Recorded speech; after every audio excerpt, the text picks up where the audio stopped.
Baby's Breath is Yes. out. It's out now in the future when this drops. It's a runaway success, instant bestseller. I wish. No, it is. Okay. We're going to Okay. speak it into existence. Let's do it. You have Yes. to say it is. And people will go, oh well, I need to go read this runaway success, this bestseller. Yes. They need to have it in their life, which I do suggest. It's a blast. The book's great. It's a lot of Thank fun. you. It's also horror. I think there's a I didn't really I don't really have a problem with dolls. I didn't think I had a problem with dolls. And then this doll in this book happened, and I went, maybe I do have a problem with dolls. Maybe I am upset by dolls. Could you give our fine listeners an elevator pitch Sure. for Baby's Breath? Yeah, I mean, first and foremost, it's part of the TerraCore Rewind line. So, TerraCore is a publisher. They're putting out a whole line of books. There'll be 8 in the line by the end of this year, and it's all a love letter to point horror, Fear Street, Christopher Pike, those kind of vibes. So, Baby's Breath is essentially you have a main character, Sabrina. It's her senior year. She's kind of this perfect student, been that way her whole life, straight A, valedictorian. She's the head cheerleader, but she's looking to loosen up a little bit for her senior year. And then she gets selected for her health class to everyone's going to have to take care of a little robotic baby. And from there, it kind of ruins all her plans. The baby is doing weird things, and she also has a stalker. So a lot to juggle for a young girl. A high school senior. Yes. Yeah. The weird things cannot be understated enough for that this doll. God, I even messaged you. I was like, "Fuck this doll." I know. I was. It was really. I'm like, I don't. I don't know. The Christopher Pike-ness of it comes through. I mean, I read so many of those books when I was a teenager. Yeah. And this book immediately, you're like, I'm transported back to those. It really is effective in that way. And honestly, it really is. At I won't. I'm not. I'm going to avoid spoilers, but it gets really, really gnarly as well.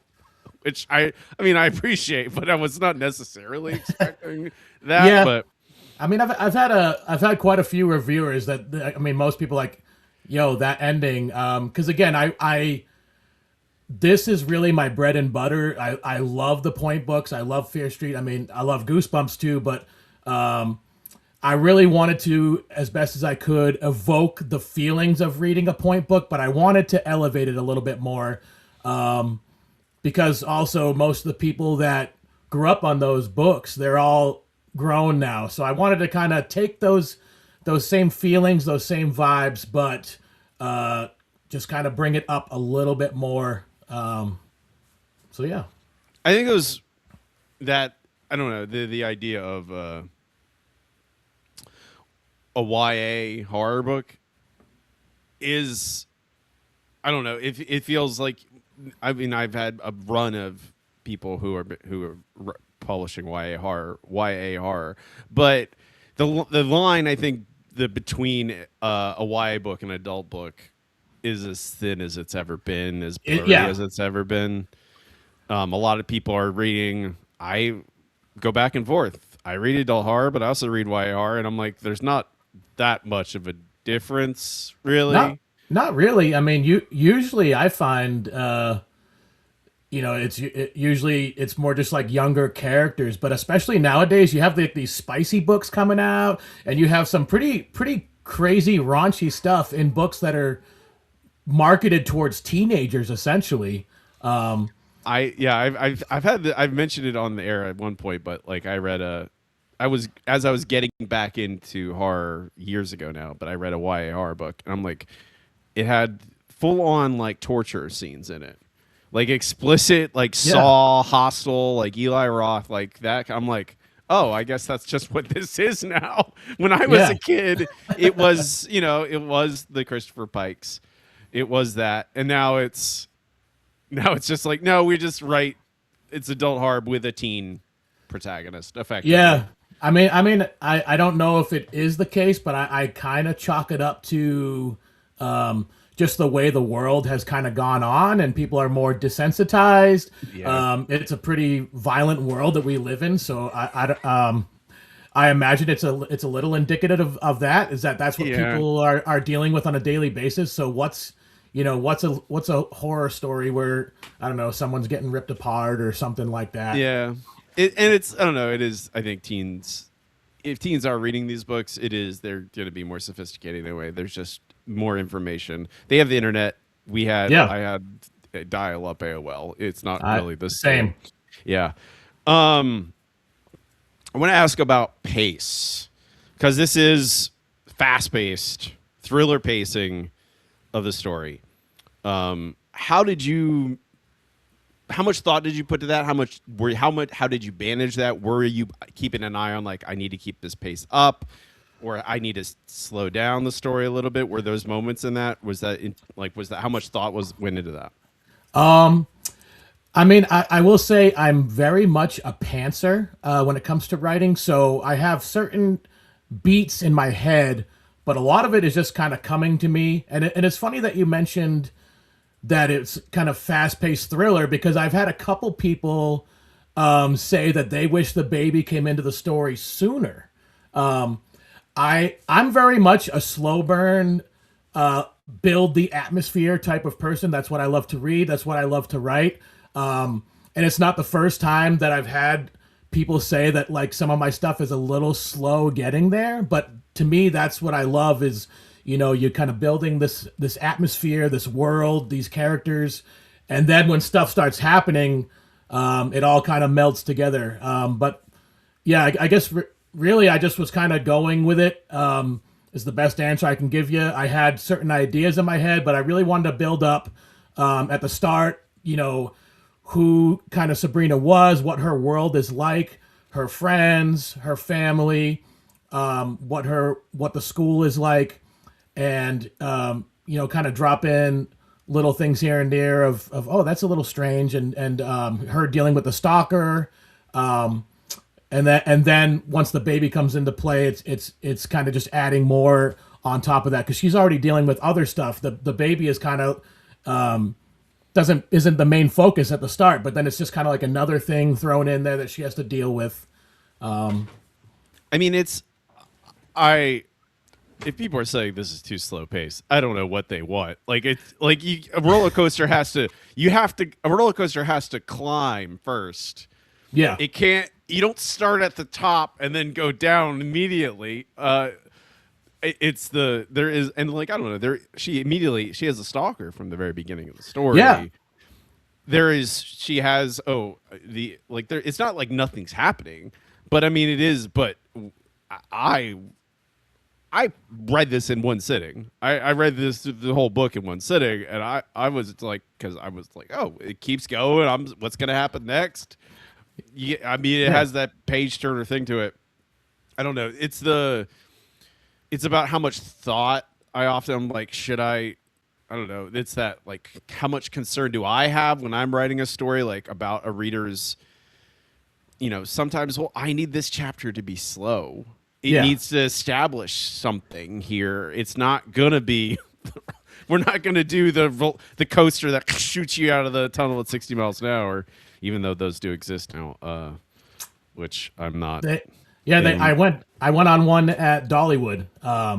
Me and my son. It's actually the fastest wooden coaster, but Oh no. it shoots you. It has boosters. It shoots you up the first hill at 45 miles an hour, and then the second it starts going down the hill, you're at 76 miles an hour, just whipping around. It was Was pretty intense. I was gonna say, is it the rattling the wooden coaster? Every wooden Yeah. coaster I've been on is like. Oh, it was rattling, and I could Okay. hear my poor son next to me. He's like, my neck, my neck. I know, it's like immediate neck problems. That's what we do. But That's what we do. But I mean, what you said, the slow burn. I don't consider this. I would say this. I just read. I don't know, top of mind. I just read Red Dragon, the first Hannibal Lecter book, yeah, because I'd never read them before, and that's a thriller. That's slower paced than this book. So Yeah, I don't know. I don't think it's slow paced, but I've had a couple readers mention that they wish the baby kind of came into play sooner. But I don't know. In It's my mind, I was like, well, I kind of introduced it early on as like the concept, like she knew it was coming up. But yeah, so I guess yeah, it's not really till like chapter 12 where she gets selected. But I mean, the idea is there. Like she knows it's coming. She talks yeah. about it with her friends. And it's also the You know, baby. That's like the special sauce in the book. That is like this special nice thing. It's like this like these sparks of like, oh no, something was really wrong, and you learn a little bit more, a little bit more, a little bit more, and it's like you can't have that the whole book. It will no, run. no. You'll run out. It will not be special anymore. You have to. You get those moments, those sparks. People are like, I want the whole book to be that. I'm like, I don't know what to tell you, man. This is not how stories work. You can't Yeah, have the. It's like Jaws. The shark is not in the movie for most of the movie. That's the whole exactly. point. It's fine. Now I'm just complaining. Perspective, because we get multiple chapters from the perspective of the stalker, Yes. from whoever they may be. It's vague at first. Um, was that always like? Did you again, was that all feel like, oh, it's about time we check in with I was about to say the word killer, the stalker early Yeah. on? Was that feel like, oh, we need to check in here, here? It felt right, or is it like, no, I need to do it right here because this is going to dole out the right information to the reader? Yeah, it was kind of a mixture of both. I mean, initially, before I even wrote the book, when I pitched this to TerraCore, I had to have the full outline. The stalker's POV, I literally took that right from Diane Ho. Her book Funhouse, which is a point book, does that a lot, and a bunch of the point books do. And I know that to me was just one of those kind of core tenets of what makes a point book great. I love those stalker POVs where you're learning information, but you're still, you're getting clues, but you're not quite sure who it is yet, or and that's what I was trying to do with some of those, is like sprinkle some clues. And I don't think the stalker's identity is like, super. I think people will be able to guess it, which I kind of wanted in some ways, because that's what I love about the point books too, is that about halfway through you'll be like, oh, it's this guy or it's this person. But it's to me it's fun when you're right, when it's revealed and you're like, oh, okay, I knew it, and you see the trail and you see the clues. So yeah, it was just fun for me, and I had, like I said, I had a layout, all the points. But yeah, for me, it was kind of just like, okay, yes, here seems like a good spot. Enough has happened, and then now they can kind of recount some of those events from their point of view, and add a little bit more insight. Yeah, I don't know. It's that I was going to ask about that. Like, are you, how much do you want the reader to know? Like, do you want the reader to be able to guess the assailant? Because I did guess it. At a certain point, I'm like, you see the cast of characters. Who could it be? Yeah, And you're like, narrow it down. I'm like, oh, is it going to be a trick? Because that's always is it like, oh, is it going to be a trick? And sometimes those point books do that, where they're like, oh, it's a trick. It's not who you think it is. It's not the obvious person. It's this other person. But then those people get taken care of.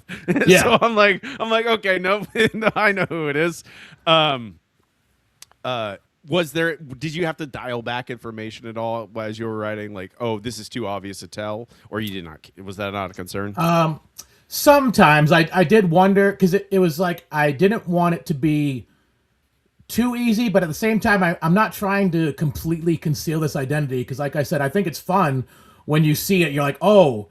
And to me, I think it's not so much the identity of the stalker, but it's their reasoning. Like, that is what's going to really shock you. So I feel like even if people kind of guess it early on, they're still going to be wondering, like, why are they doing this?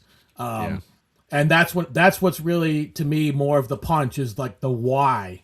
Right. And again, like I said, most of the point books I've read, not many of them stumped me. Most of them, it's like, okay, yeah, it's definitely this guy or this girl or this Yes. person, and you can kind of see it. And it's in it to me. That's rewarding as a reader when it's like, I was right. I was paying attention. I was doing my, doing the work. And then it's that's fun to me as a reader when it's like you kind of knew, and that shows to me too that the author was properly laying out the crumbs, and it's like a little puzzle. So yeah, I mean it's not like some giant mystery, and most people have said like, oh, halfway through, like I figured what it was, but again, like I said, I don't think it's the identity so much as why are they doing this? Yeah, and also as you're the Sabrina, she doesn't know for No. sure who. Yeah, she doesn't know who's doing all this stuff, and then, so there is that moment of like, well, I know who it is, but she doesn't, and so Yep. I'm worried. Oh no, oh no, and then towards the end, oh no, that's very bad.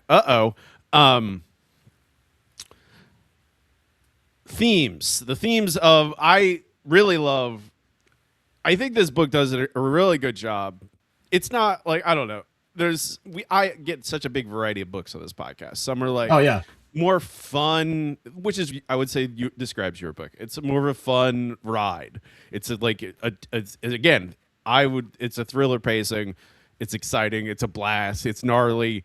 And then I have like heavy, dark, depressing books.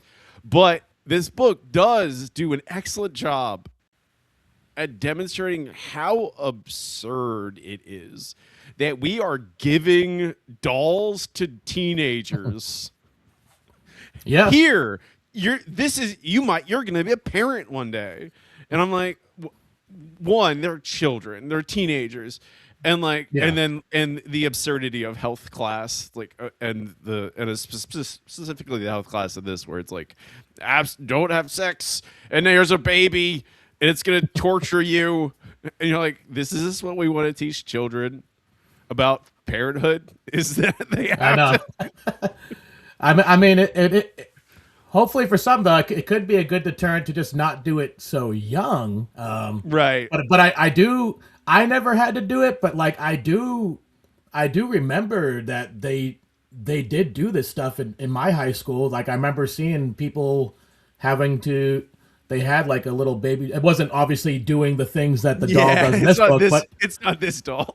but it's just more of like the simple act of carrying something around, caring for it, and kind of learning that process. I mean, I don't think they really do that anymore, but We had eggs in our high school.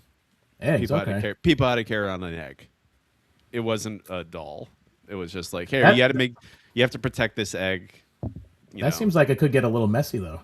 I think I don't know. It feels like there's a way you could teach teenagers like, oh, this is what parenthood's gonna be, and like be honest, and it's absurd. It's more, and this makes it even. It really hammers it home when the doll is this doll, Yes. and also I don't know. It feels. I don't know. Was that in your mind at all? Because a thing that comes to me in like all of those '90s YA horror books is very much teenagers feel like the teenagers especially. All those characters feel like they're on their own. They can't rely on parents or teachers. Every time they try, something bad happens, and sometimes those parents and teachers are dangerous, and Yeah. they're going to come after you. I don't know. It's certainly something I connected to when I was reading those books. It's very much like you have to. It's kind of a don't trust authority. Yeah. The anti-authoritarianism of it. Was that in your mind at all as you were working on it, or was it just like, well, in this story, this is what I need to do, so that's what I'm going to do? I mean, it wasn't like a major theme at the forefront, but I do agree what you said. Like a lot of those books, and even Goosebumps, it often feels like it's like it's you versus the world, and especially in Goosebumps, the adults never believe the kids. They're it's no, there's no monster over there or whatever, and but I think it is good in a way to teach kids in a way that's like you can stand on your own, you can figure things out for yourself.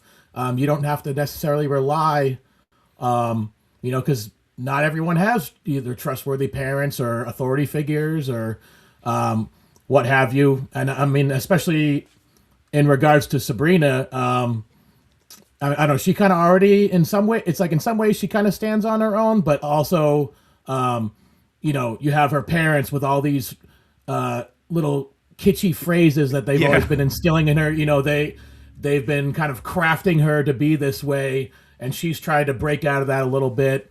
But I mean, I think the biggest theme of the book that I tried to instill is, and it's going to sound kind of cheesy, but like the power of love, but in varying regards. You have obviously, again, the love that Sabrina's parents have for her and the way that they brought her up and trying to protect her and raise her. You have Sabrina and Christopher, and she kind of mentions a bunch of times, like it's like she at the beginning, it's like she likes him, but she like how much does she like him? The future is looming. How far is this going to go beyond that once the world opens up to her? And then again, I don't want to spoil anything, but even in terms of with the stalker, there's themes of love there of like how far would you go for the things you love. So that was kind of I mean, it's the it's that push pull of, and especially the burden we place on high schoolers too. You feel that weight on Sabrina, where it's like, oh, you have to decide everything about your life right now, and you're like, she's a child. Yeah. And I remember being in that situation. Like, I have no idea what I have to go to college now and decide my job. Why? I don't know anything. I have to figure out what I'm going to do with the rest of my life. Yeah. I was in the similar boat. Well, I always knew I wanted to be a writer, but my problem was every college fair I went to, they were always like, we have a great English program. And in my mind at the time, I was like, I don't like, I want to be a writer though. I don't want to be an English teacher, or I don't know. It was very hard for me to kind of find the lane that I wanted to be in. I mean, but it's just, I mean, it's an absurd thing to expect from a. It is, yeah. From a. You're 7. You're 17 years old. And you don't know what you want. You don't even know who you are, and that's. I mean, also that's the thing with Sabrina. Is like, I don't know who I am. Who am I? Am I this valedictorian perfect student? What if I want to wear a choker?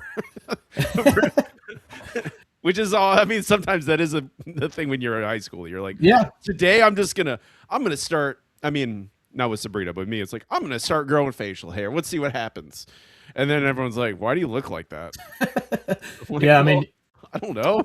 You gotta figure things out, and that was kind of another theme too, where it's like, again, Sabrina is kind of this way because she's been raised a certain way, built up a certain way, but it's kind of that question of like how much of that is you, and how much of that has been impressed upon you, type of thing. So yeah, just really kind of figuring out who you are.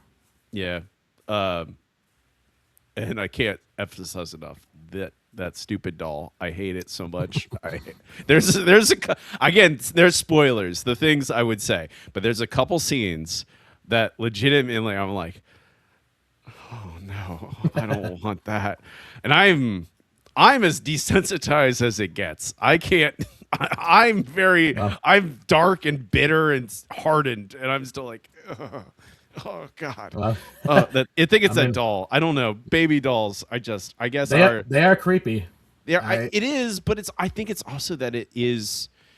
I think it's in particular in this book, and I think now I can't look at those little guys anymore. But the fact that they are there to train, like ostensibly to train teenagers to be parents, and like you have to feed it and change it, and it's not, and it's like but it's an abstracted.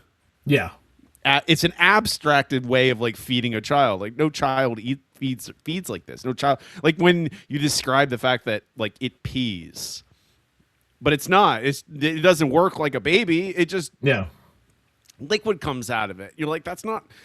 And it's just like it's that otherness. Oh gosh, Good job. Yeah. Good job. I No, hated it. thank you. I mean, I'm glad it was effective in that way. Yes. I hate that stupid doll. We're done with this. That's it for the first segment. But people should go buy Baby's Breath. It's out now. You should go get it. Read it. It's a lot of fun. I blew through it. Everyone should go get a copy. I will have links to that in the show notes. We can move on to our second segment. It's time for the second act, where I will ask you broader, bookish, and writing questions, starting with a question from my last guest. And I will ask you for a question for our next guest at the end of this segment. But your first question is actually a relatively simple one. It is from Ellery Adams, and she wants to know, what was your last 5-star read?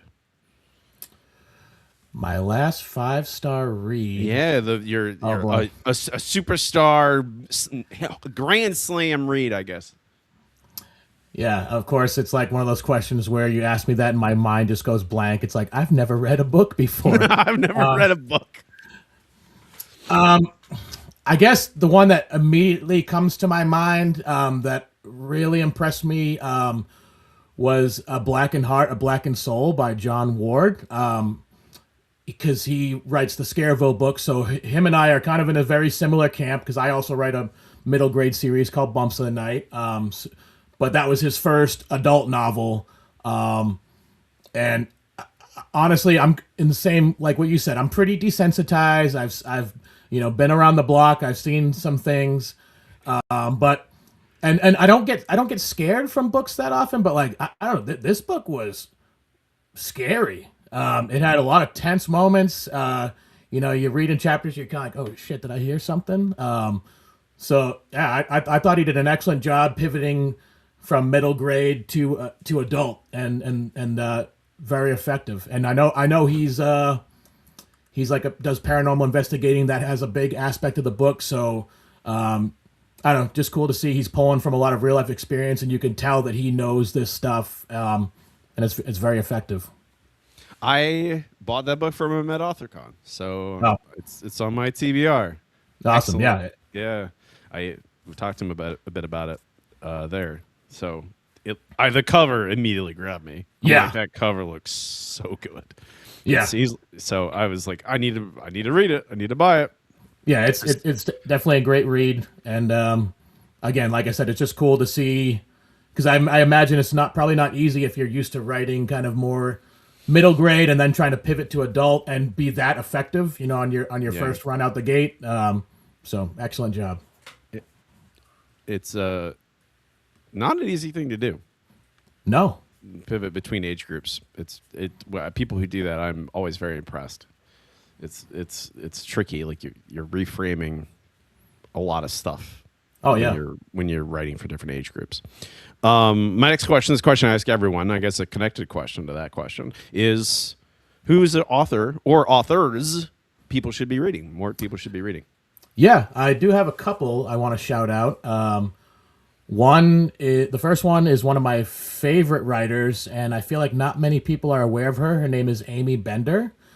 She's not so much a horror author. A lot of her stuff is more in the realm of magical realism, but she has quite a few short story collections, and a couple 3 novels as well, but they're all fantastic. I actually, her second collection, Willful Creatures, has a businessman in a birdcage on the cover, and I actually have that tattooed on my leg. I love that book so much, and when my buddy was learning to tattoo, I let him practice on me, so he did that, and I got to meet her one time, and I got to show it to her, and so in one of the books she wrote "nice tattoo" or something like that. The other one I would say, her name is Amber Sparks, another awesome writer. She has a bunch of great short story collections, and then I haven't got to read it yet, but she just put out a novel called "Happy People Don't Live Here." I have the cover. Oh, looks pretty cool. Oh, yeah, there we go. I haven't got to check it out yet. And then just the last one I would say, pivoting away into more bizarro land. But my table neighbor at AuthorCon, RJ Benetti. If you're looking for stuff that's gonna make you laugh, but also maybe make you cry, and everything in between. I would definitely recommend checking out his stuff. Okay. It's good. I don't know any. I don't really know any of those names, which is always great to me. I always like hearing completely new names for me. Awesome. Yeah. Now I'm gonna you're like, oh, if you like someone enough that you're gonna get a tattoo of them, and I need to.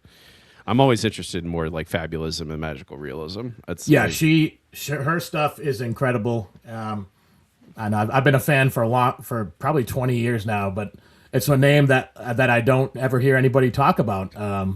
She kind of flies pretty under the radar, but it's also just that there's so many books. There's so many. People ask me, Robbie, how do you book your show? I'm like, I don't know how you do it either, man. chaos is how I do it. Chaotic spreadsheet. I put down a long list of names and try and figure out when people have books coming out. How do I get them close to the books coming out? I don't know. I carry that insane guilt with me all the time because I do trades with authors all the time and this and that, and I feel bad because I have some stuff that I've just have sitting around and I haven't got a chance to get to yet, and it's like you feel this obligation of like I have to read everyone's, and I want to too. I want to read them all. There's only so much time in a day, there's only so much time. I mean, last night I was doing a beta read for a friend in my writing group who's not published. He's not a like published author yet. And also then I was reading another book for the future. So I'm like, for this podcast, and I'm like, well, I also want to read books that I just want to read. Yeah, I sometimes, I just want to have fun and read a book that I want to read. Let's see. My next question. Do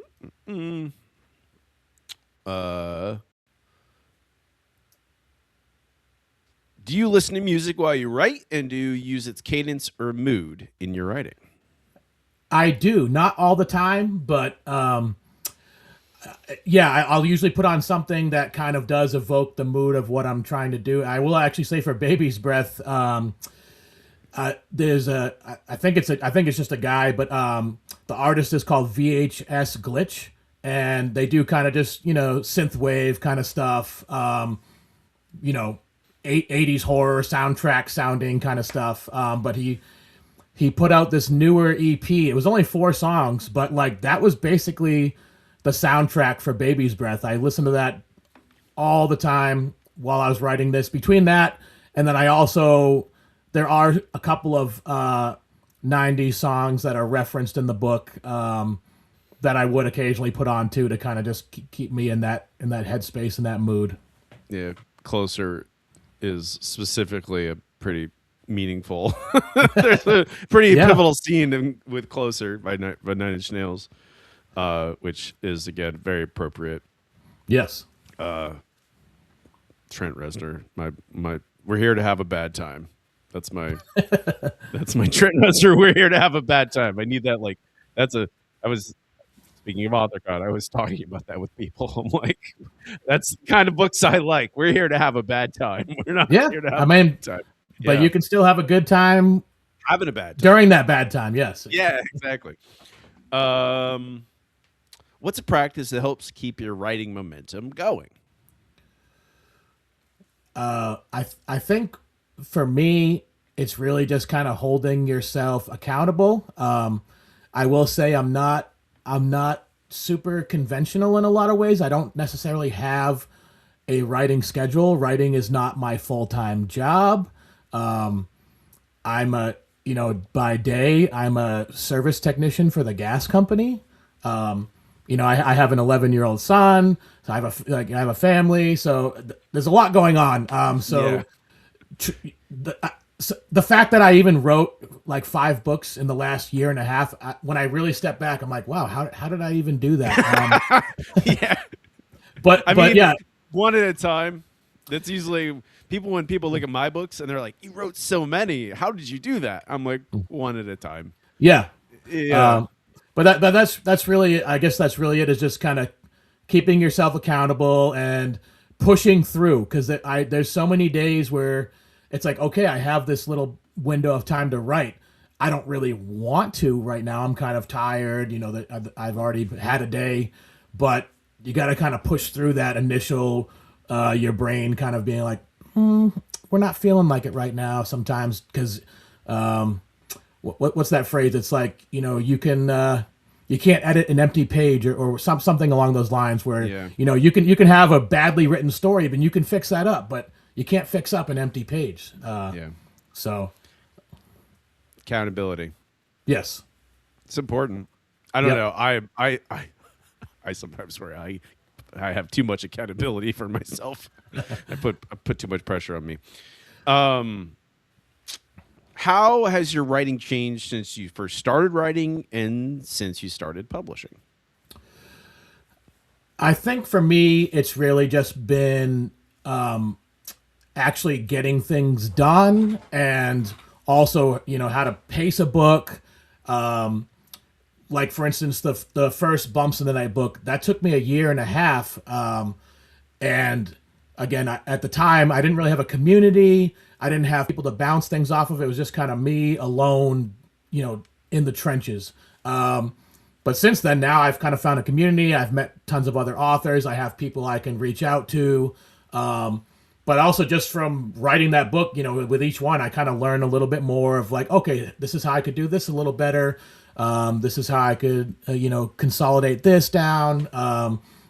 Learning, good tension, dialogue between characters, things like that. And just, I think it gets a little bit easier in some ways, because in some ways it doesn't. It's funny because I'll finish a book and I'm like, okay. And I did learn things from it, but then you start the next one and it's like you have all that stuff you learned, but also sometimes, again, it's like, wait, I don't know how to write a book, and you get all the anxieties roll back in, and I'm sure you know what I'm talking about. I feel like it Yeah, probably happens to everybody. yeah, it's not. It never stops. That thing. Like you never. Which I think is good though, because if you're, Yeah. I don't ever want to be like that person that's like, I don't know, it's like, I am a bad, not that I don't want to be a badass, but like that overconfidence of like, I don't even need to think about it. I just do it. You need that pressure. You kind of need that doubt to kind of keep you humble and level, but to keep learning, to keep growing. Well, you can't never rest on your laurels. You Yeah, can have exactly. like it's always. I mean, I don't know. I think that's that feeling of like I don't know what this book is going to be. I don't know how. Like it's. I don't want to write the same book I just wrote. I want to push myself. Yeah. That feeling of those like that the doubt creeping in, kind of mixed with like, oh well, I actually have written a lot. I do have skill set here. I am good at this, but I think that feeling is a sign of you are. It's the thing I've been thinking about so much lately is like that you want to be on that edge of where your skill is. You always want to be Yes. pushing yourself to try the next thing, push yourself into a new story shape, a new like subgenre, a new again when you're this is have been writing middle grade. This is like, oh, now I'm going to write a YA book, and it's like always like being on that like the precipice of Yes. like how do I keep growing? Like it's because you can't just like, oh, I wrote a book, I know how to do it, I'll just do the same one again. Yeah, no, same I mean, story beats and characters, whatever. yeah, to me that's boring. Like I always want to be evolving and growing. And I am leading up to, like, I have an adult novel in the works. I don't I excited. love writing the Bumps in the Night books, but I didn't want to be like only known as, the Goosebumps guy or whatever. Because I was writing a long time before I started doing those books. That's kind of just what really put me, more on the map. But I have a lot more to offer, and so that's what I'm working towards is branching out. I will in October. Terrorcore is also putting out an anthology called Terrorcore Book of Monsters, and so that will be my first adult horror story. Will be featured in that, and if all you know of me is like the Bumps in the Night books, I think you'll be quite surprised because it is a far cry from that stuff. That's exciting to me. That when Yeah. I hear people authors are like, "Oh, I'm doing a completely new thing." I love that. I want to know, oh, someone I've read and they've done this thing, and oh, the next thing is going to be very different. I'm like, that's so exciting to me. So Yeah. that's the thing. What I don't know. I don't know if that's. I get the feeling that that's not typical though. Though, like a lot of people just want things that are the same shape over and over again. And I'm like, no, I'm more excited when I know an author, and then the next thing I'm going to get from them is going to be a very different thing. I Yeah. want to know what they're going to do. It's weird and hard. Yeah, I mean that's how I feel too. And I mean it's like you can have, I want the elements there that I can recognize that this is that author's voice. I know that it's their style or whatever you want to call it, but that it's a completely new idea and they're exploring different themes, something that they didn't do previously. Because that's kind of the same. Again, that's how I want to be. Like I love writing the Bumps Night books. I'm still going to do that, and I have a process down now where I can do those fairly quickly. But again, I just don't want to be trapped in that box. I have a lot more to offer, so that's what I'm working towards. Yeah. It's I think we're all, I don't know. No one wants to be pigeonholed. No one wants to be. You're that kind of guy. I'm like, well, yeah. I don't know. Even though it does help sell books when people know exactly what you're going to be publishing, but I'm like, Yeah. I don't want to be the cosmic horror guy. I don't want to be the religious horror guy, the vampire guy, the zombie guy. I want to write new weird stuff every time. And, too bad if you don't like it. I'll sell 5 less books. I'll be fine. Let me see. What's the best piece of advice you followed? Honestly, for me, it's just you have to write. For a long time when I was younger, I kind of had this inflated ego where I thought a lot of my stuff at the time, just being young and stuff, I'm like, my stories are great, but I didn't do anything with them. And I had this like delusional idea that my ideas were so good that everyone was going to come to me. And it doesn't work like that, and I basically had no idea what I was doing. Thankfully I've grown out of that and kind of, realized, but also again, you just have to write, you just have to do the work, and put yourself out there. People aren't going to come to you. You have to go to the people. And so that's really what I've learned. And again, for many years, I didn't write a thing really. I wrote a lot when I was younger, and then I kind of gave up for a while because I was like, it's not happening. People don't know who I am. Nobody's reading my stuff, this and that. But I don't know. You just got to keep on trucking and do the work. Yeah, that's one of the prevailing themes of this podcast. And talking to a bunch of different writers, everyone's like, it's a marathon. You have to. Oh yeah. Keep going. Keep going. That's the only like the similar trait with every single successful writer is they just didn't stop. They kept writing, I see that. I see that now. When I was younger, again, it was a mixture of not knowing what I was doing, but also having ADD. I just wanted that like immediate gratification, and if you don't get that in the writing game, no. like you said, it is a marathon. Like you gotta really see the end game and keep. And the thing is, when you think you've seen the finish line, it gets pushed further back, and you got to just keep on running and keep on running. Yeah, it's the you have to trust the process. You have to focus on that kind of stuff and not worry about. You can have those big goals that you want, the big overarching thing, but you can't let them guide your day-to-day behavior. You have to be like, well, I need to write today. I need to get a book done. Whatever it is. And at least for me now, I think one of the biggest differences is since I put out the Bumps and Night books, like I see that things are possible now. I have a reader base now.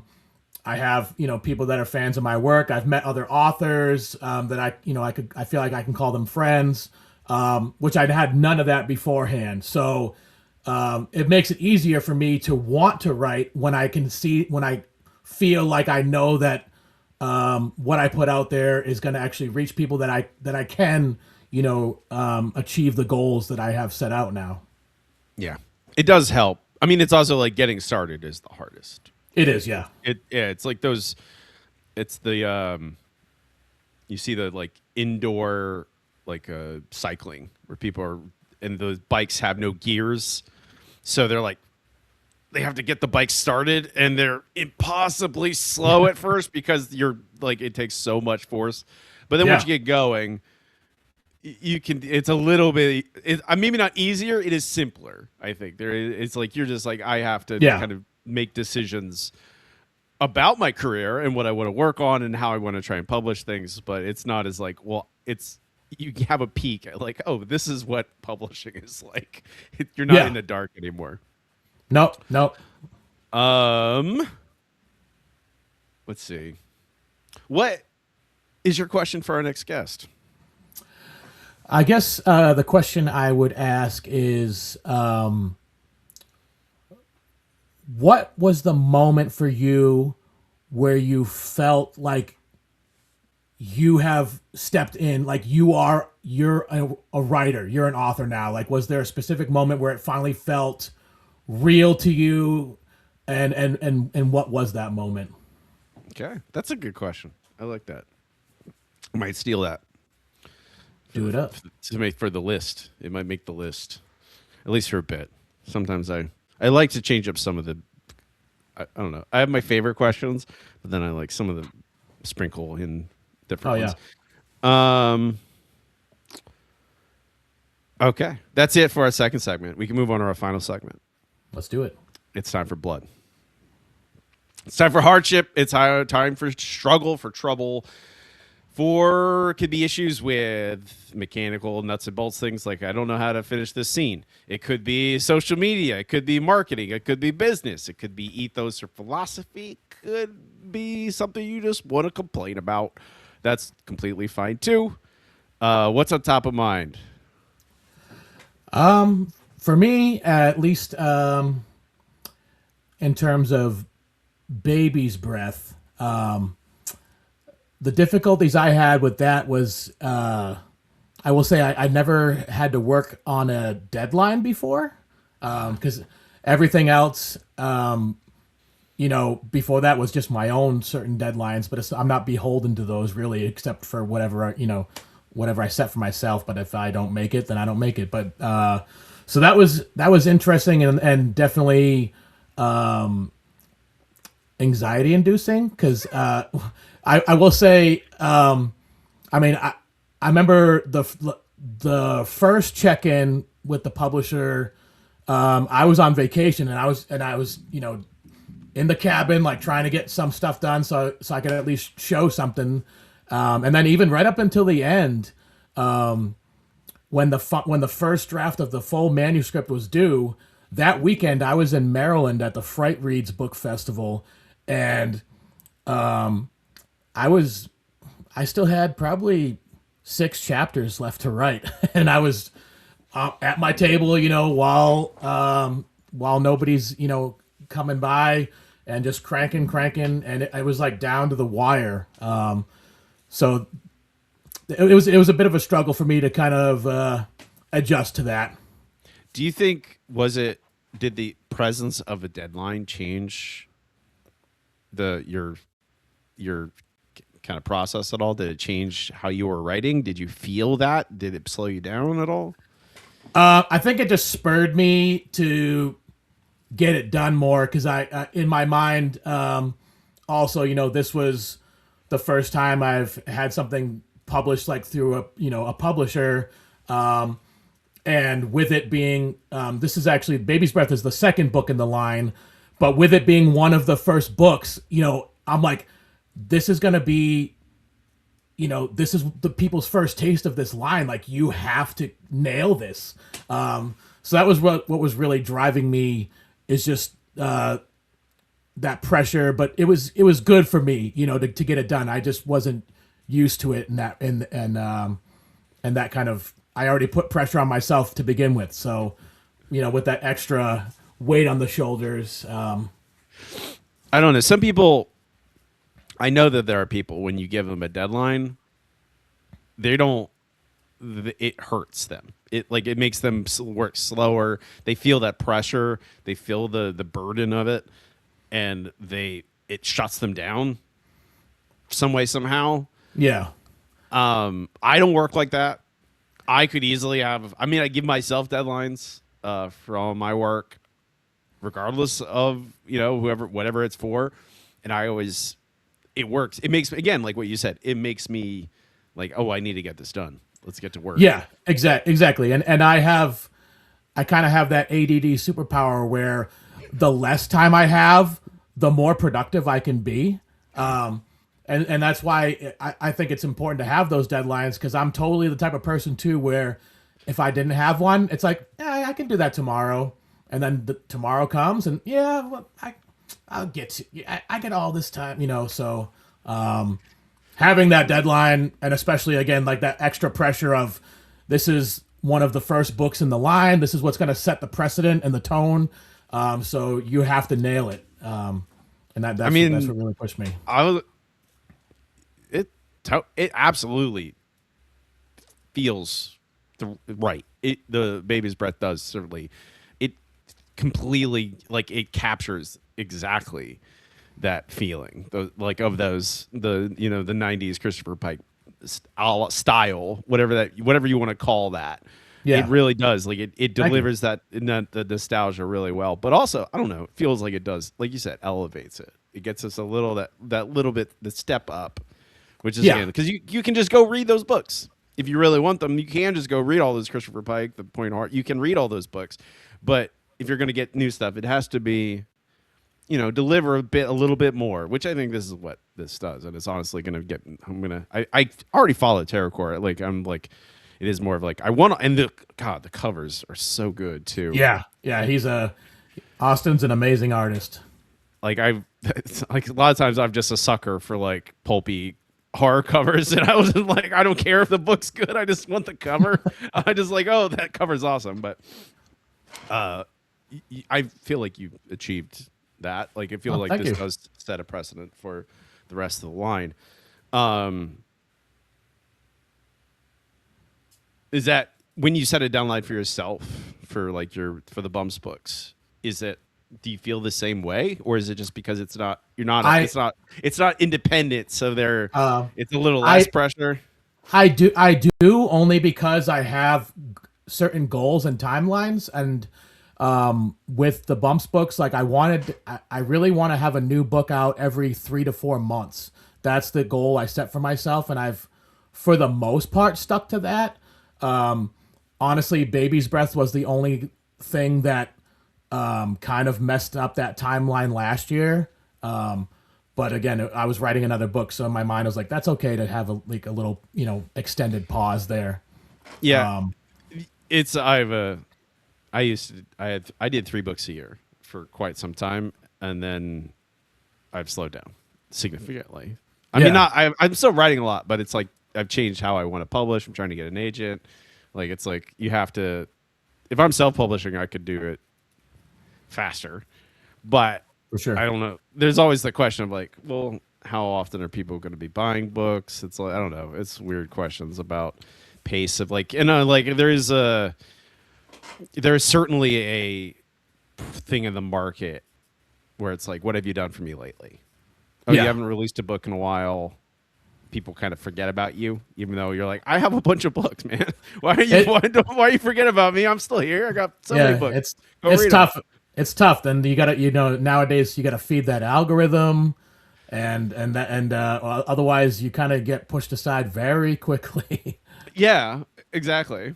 I mean, I also started this podcast because I was like, well, I'm not gonna be publishing for a bit, so I can talk to other authors, ask them about their books. There you go, man. This is the thing I want to do. I keep forgetting sometimes, but I do. I remember this time because I was just edited a podcast where I did the same thing. So before we go, I want you to manifest something for your career. What do you want? What do you want in the immediate near future? What do you want to achieve? We're gonna speak it into existence. All right. I mean, I kind of already mentioned it, but I want to write that adult horror novel, and I want it to really hopefully resonate with people. And kind of tagging along with that, I just also want the Bumps and Night books to grow as well, and I hope people will continue along because a lot of people have read the first book, but as I've noticed, it's like the first one gets the most attention, then it starts to drop off. Second book, third book, fourth book. It's so. But I also hopefully I want to reach kids with that series. Like I write it for both in mind kids and nostalgic adults, but the main goal was that I wanted to inspire reading the way that Goosebumps did for me, especially in this day and age where everything's on a screen. Yeah, those would be my two things: is my adult horror novel and hopefully reaching and inspiring more kids to read with the Bumps and Night books. Those are good. Hey, it's gonna happen. We've spoken it all out. Yes, It's gonna happen. That's all that. It's really just like I don't believe in the magic of manifesting, but I do believe that once you speak something aloud and realize that it's possible, it is more likely for you to achieve that goal. I mean that's how I've kind of done everything I've accomplished so far. Is you say it and then you kind of put yourself on that path, and I think once you start accomplishing things, it makes it easier because then you actually realize you're like, it is possible. I've done X, A, B, C so far. Let's keep on trudging along here, and let's keep going. Yeah. Before we go, tell people where they can find you online, where they can find your books online, where can they go buy everything, and where they can follow you. I mean, I'm most active on Instagram. Bumps in the Night Books is my handle. If you want to check out those books, I have bumpsandnight.com. You can get Baby's Breath through TerrorCore. They have terrorcorepublishing.com.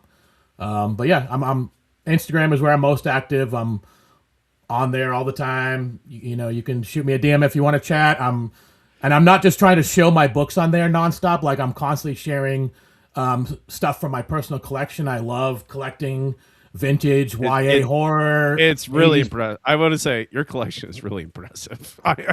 Thank you. I see all these different people. You and Jason Jones. His collection of is vintage crazy. stuff is absolutely insane. I'm just so jealous. Such crazy stuff. But yeah, I suggest I follow you. Everyone should follow you. But thanks again. I appreciate it. Thank you for being on the show. Yeah, thank you for having me.